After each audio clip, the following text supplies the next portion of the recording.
আমার কবিতার নাম সৎপাত্র, লিখেছেন সুকুমার রায়।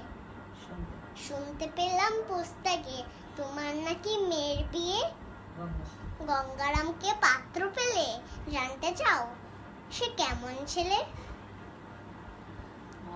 মন্দ নয়, সে পাত্র ভালো, রং যদিও বেজায় কালো, তার উপরে মুখের গঠন অনেকটা ঠিক পেঁচার মতন। বিদ্যে বুদ্ধি বলছি মশাই, ধন নিচে অধ্যবসায়।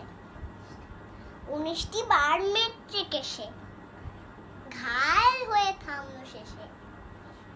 বিষয়াশয় গরিব বেচায়, কষ্টে শিষ্টে দিন চলে যায়।